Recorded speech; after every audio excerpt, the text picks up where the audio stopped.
उसमें एमएलसी में नहीं है कि रेप हुआ है, कहीं भी रेप की बात नहीं कही गई है। हाथरस को एक पिकनिक स्पॉट बना लिया गया है। जांच अभी चल रही, जब जांच चल रही हो तो इतना प्रभावित नहीं करना चाहिए। लोगों का काम तो लोग तो कहते रहते हैं, सोशल मीडिया पे घर बैठे चलाना होता है, उन्हें तो नहीं मतलब किसका बेटा बंद है, उन परिवारों से पूछिए। निर्भया मामले में 3 दोषियों के वकील रहे एपी सिंह हाथरस मामले के आरोपियों की भी पैरवी करेंगे। हमारे साथ खुद एपी सिंह हैं। कायदा कानून के इस वीडियो में हम उनसे बात करने जा रहे हैं और उनसे ये जानते हैं कि उन्होंने ये मुकदमा क्यों स्वीकार किया और क्या उन्हें इस बदनामी से डर नहीं लगता कि उनके बारे में लोग कहते हैं कि सिर्फ जो रेपिस्ट हैं उनका ही वो मुकदमा लड़ते हैं। तो ये सारी बातें एपी सिंह से ही हम करते हैं।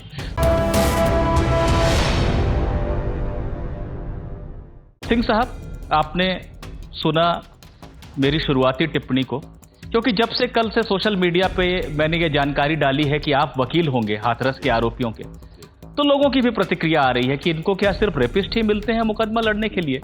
ये आपको लगता है कि एक बदनामी की वजह है, आप लगातार इसी तरह के केस के लिए चर्चा में आते हैं? लोगों का काम तो लोग तो कहते रहते हैं, सोशल मीडिया पे घर बैठे चलाना होता है, उन्हें तो नहीं मतलब किसका बेटा बंद है, उन परिवारों से पूछिए। और दूसरी बात, जो मेरे पास आया, जो मेरे ऑफिस पे आया है, मैं उसके गुण दोष देखने वाला नहीं हूँ। मुझे उसके लिए वकालत करनी है, मुझे उसके केस की पैरवी करनी है, न्याय संगत पैरवी करनी है, भारतीय संविधान सीआरपीसी आईपीसी के मुताबिक हमें करनी है और उसको हम करेंगे। इस मामले में क्या आरोपियों ने आपसे बात की है? क्योंकि कल जो प्रेस रिलीज जारी हुआ था उसमें कहा गया कि क्षत्रिय महासभा ने नियुक्त किया है, तो ऐसे कोई महासभा तो नियुक्त नहीं करती है। आरोपी तो जेल में हैं, चारों आरोपी तो जेल में हैं, उनके परिवार वाले ही करें, उनके परिवार के भाई हैं, पिता हैं, लगातार मुझसे संपर्क में थे और उस संपर्क के बाद अभी इन्वेस्टिगेशन चल रही थी और इन्वेस्टिगेशन चलते चलते एसआईटी बनी, एसआईटी के बाद सीबीआई जांच हुई और इसके बाद अब आगे की जो भी प्रोसीडिंग होगी उसको हम लोग करेंगे। अच्छा सिंह साहब, आपको नहीं लगता कि ये मामला बड़ा संगीन स्वरूप लेता चला गया? गैंगरेप की बात है इसमें और लड़की मर भी गई है, अब तो 302 का भी मामला हो गया। 4 आपके आरोपी जो हैं आपके मुवक्किल हैं, आपको लगता है कि उनको बचाना आपके लिए कठिन हो जाएगा? ये निर्भया मामले की तरह ही ये भी कठिन मामला है और बहुत संगीन आरोप है, ये आरोप साधारण नहीं है। अब क्या बताएं, जब मुझे उतारा ही जाता है जो कठिन होता है, जब नाव पूरी बाढ़ आती है, पूरी होती है, तभी उतारी जाती है। अब तभी मुझे उतारा जाता है कि जब कठिन केस हो जाता है, बहुत टफ केस हो जाता है।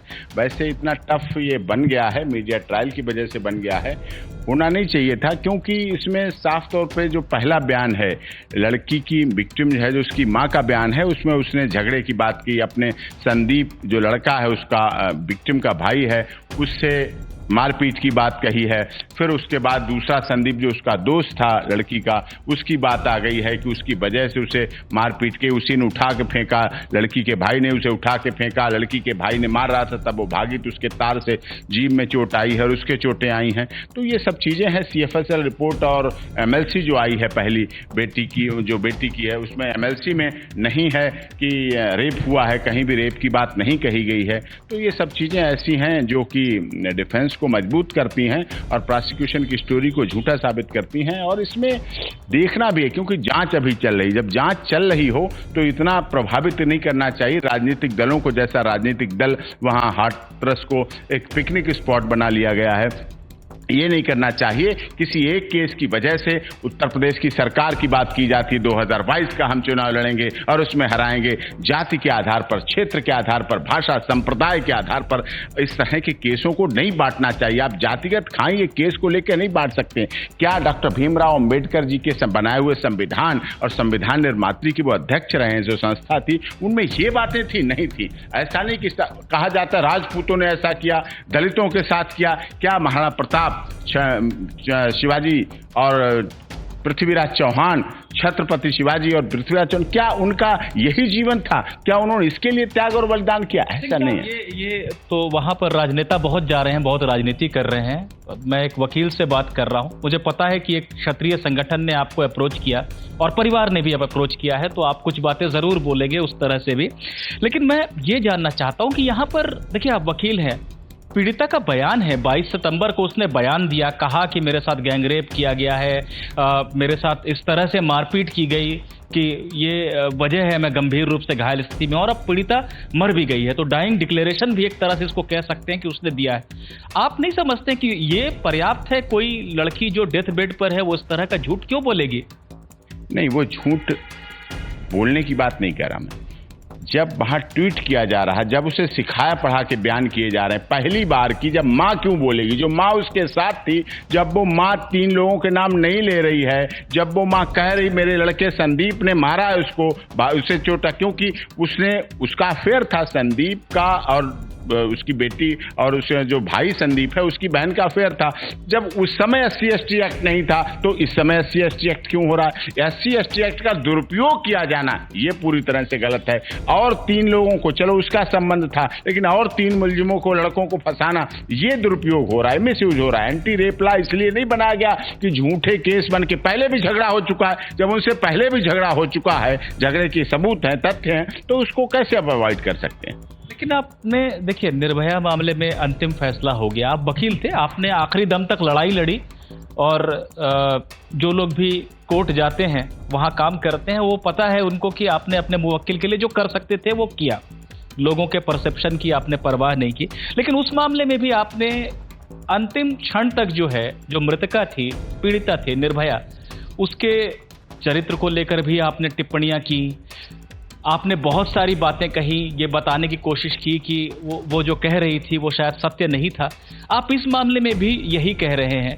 तो ये सिर्फ अपने मुवक्किल को बचाने के लिए आप ऐसी बातें कहते हैं, या आपको इस मामले में भी लग रहा है कि जो बयान है वो सत्य नहीं है और वो प्रभावित करके वो लिया गया है? वो बयान सत्य नहीं है, पूरी तरह से प्रभावित किया गया है, और प्रभावित करने के बाद, आफ्टर इंटरप्रिटेशन के बाद, इस तरह का बयान होना, बयान आना, बयान दिया जाना, वो पूरी तरह से गलत है और ये नहीं होना चाहिए, किसी भी सूरत में नहीं होना चाहिए। लोग लगातार ये कहते हैं कि AP सिंह का भी तो अपना परिवार होगा, बेटी होगी, घर में और महिलाएं होंगी, इनको क्या करुणा नहीं आती, इनको दया नहीं आती? महिलाओं के प्रति इतना निष्ठुर रवैया रखते हैं आप बतौर वकील। कभी आप ये सब बातें सुनते हैं तो आपको लगता है कि इसका जवाब दें आप?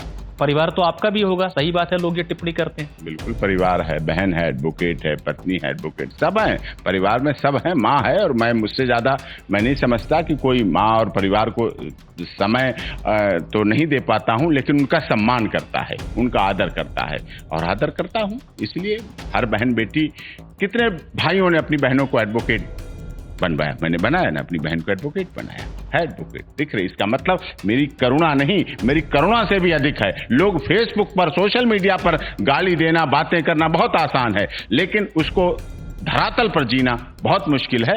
कहने वाली बातें तो कहते रहते हैं, लेकिन सब है, परिवार भी है, बेटी भी है, सब है, सब आगे दिखेंगे, सबको पता चलेगा। कुछ लोगों को पता भी है क्या है, कैसे है, क्या नहीं है, लेकिन इस तरह की बातें करके वो हमें अपने कार्य से नहीं रोक सकते, विरत नहीं कर सकते हैं। क्या उनके जो 4 अगर निर्दोष हैं, अगर 3 निर्दोष हैं, तो क्या उनकी बहन बेटी नहीं, उनके परिवार नहीं, उनके माता पिता नहीं, उनकी कोई बात क्यों नहीं करता, उनकी कोई नहीं सुनता? उनके लिए क्या होगा? जो 2 विवाहित हैं, जो 2 विवाहित लड़के हैं, उनकी भी तो पत्नी है, उनके भी तो बच्चे, उनके लिए किस दया आएगी किसको? अच्छा सिंह साहब, ये मैंने आपकी बात में से पकड़ा, आपने कहा कि जो 4 हैं उसमें से 3 तो आपको निर्दोष पूरी तरह से लग रहे हैं। ये बात आपने क्यों कही? आपसे जानना चाहता हूं कि 3 के बारे में विशेष रूप से आप ये क्यों कह रहे हैं कि वो निर्दोष लगते हैं आपको? वो संदीप भाई हो सकता है, संदीप दूसरा लड़का हो सकता है। 3 का तो कोई और कहीं नामो निशान नहीं था, 3 का तो कहीं नामो निशान था ही नहीं, 3 का तो कोई मतलब नहीं था, 3 का तो कोई लेना देना नहीं था। जब उन 3 का कोई मतलब नहीं था तो किस तरह से उसको किया गया? इसलिए वो 3 लोग निर्दोष हैं। तो उनके भी परिवार हैं, उनके भी जीवन है, वो भी गरीब परिवार हो सकते हैं, मजबूर भी परिवार हो सकते हैं, लेकिन इसका ये नहीं मतलब है कि उन्हें झूठा फंसा दिया जाए। उनके लिए न्याय नहीं, उनके लिए कोर्ट नहीं, उनकी कोई सुनवाई नहीं करेगा, उनकी कोई बात नहीं। मेरे आखिरी 2 सवाल हैं सिंह साहब, चूंकि परिवार की, करुणा की, ममता की हमने बातें की, और ठीक है आप अपने मुवक्किल के हक में बोल रहे हैं, लोगों की जो भी सोच है, जो भावनाएं हैं, उसको ध्यान नहीं देना चाहते हैं, मुकदमा लड़ना चाहते हैं, कोई दिक्कत नहीं है। लेकिन एक पीड़िता थी, आप कहते हैं कि शायद सत्य नहीं बोला उसने, पर वो मर गई। उसको रात को 2:30 बजे ले जाके प्रशासन जला देता है, गरिमापूर्ण अंतिम संस्कार भी नहीं होता है, जो हिंदू रीति रिवाज हैं उसका पालन नहीं होता है, और फिर परिवार को बंधक बना लिया जाता है, उसको मिलने नहीं दिया जाता है, बाहर नहीं आने देते हैं। बाहर से अगर मीडिया खड़ा है गांव के बाहर तो 1 किलोमीटर पहले रोक दिया जाता है। ये बातें आप मानते हैं कि ये गलत है? अगर बतौर वकील आपको इस बात को लड़ना होता, इस अधिकार को लड़ना होता, तो आप जरूर इसकी लड़ाई लड़ते अगर आपको अप्रोच किया जाता इसके लिए? ये मानवाधिकारों का हनन है। सूर्य अस्त के बाद, सूर्योदय से पहले बहुत ही कोई विकट परिस्थिति हो उसमें अंतिम संस्कार की बात दी गई है, जबकि इसमें अंतिम संस्कार ऐसी सूर्य उदय से पहले और सूर्यास्त के बाद नहीं होना चाहिए। मानवाधिकारों की सुरक्षा हर सूरत में व्यक्ति करना चाहिए, खासकर मृतक के साथ तो, और उसके परिवार वालों की संवेदनाओं को साथ रखते हुए इस बात को मानना चाहिए कि ये गलत हुआ और ये इसका जवाब पूरा लॉ एंड ऑर्डर मेंटेन करने वाली जो एजेंसी हैं वो देंगे कि उन्होंने किन परिस्थितियों में रात में अंतिम संस्कार किया, क्यों किया, क्या किया। परिवार चाहे सही बोल रहा था, गलत बोल रहा था, प्रशासन को जो भी लग रहा था कि बयान बदल रहा है, दिक्कत हो सकती है सरकार को, प्रशासन को, लेकिन उसको बाहर नहीं आने दे रहे थे, बात नहीं करने दे रहे थे। ये क्या लोकतंत्र में आप समझते हैं अभिव्यक्ति से भी रोक दिया जाए? चाहे कोई गलत झूठ बोल रहा है पर उसको अगर रोक दिया जाएगा, आप खुद कहते हैं कि चाहे लोग मेरे बारे में कुछ भी सोचें, बतौर वकील जो मुझे बोलना है मैं बोलूंगा, तो ये रोका जाना आप समझते हैं कि ये सही किया था प्रशासन ने? नहीं, प्रशासन का काम है लॉ एंड ऑर्डर मेंटेन करना, लेकिन प्रशासन को बहुत अपरिमित शक्ति दे रखी है हमारे भारत के संविधान में कि लॉ एंड ऑर्डर मेंटेन करने के लिए क्या क्या कर सकते हैं। तो अगर उन्होंने उसके अंतर्गत किया तो वो जवाब देंगे, वो उत्तरदायी, उनकी आत्मा जवाब देगी। और अगर गलत किया है तो गलत का भी वो दोषी हैं, वो जिम्मेदार होंगे, उनकी बात होगी, वो चीज करेंगे, इसलिए उनकी जिम्मेदारी पे पार्ट पे आती है बात। लेकिन होना चाहिए तौर तरीके से, जो हिंदू शव है उसकी हिंदू संस्कृति सभ्यता जो हमारी है, जो हमारी प्राचीन रीति है, पद्धति है, नीति है, उसके आधार पर ही ये सब अंतिम संस्कार होने चाहिए। मेरा अंतिम सवाल आपसे कि बहुत संगीन धाराएं लग गई हैं इसमें, अब तो हत्या का भी मामला ये बन गया है क्योंकि मौत भी हो गई है पीड़िता की, गैंग रेप है इसमें। आपके 4 मुवक्किल हैं, आप उनसे मिले, कब मिलेंगे और क्या रणनीति रहेगी? क्योंकि चारों जो है इस समय हिरासत में है, जमानत की कोशिश करेंगे अभी आप या इंतजार करेंगे? नहीं, अभी जमानत की बात नहीं है, अभी इन्वेस्टिगेशन किसी भी तरह से प्रभावित नहीं होना चाहिए।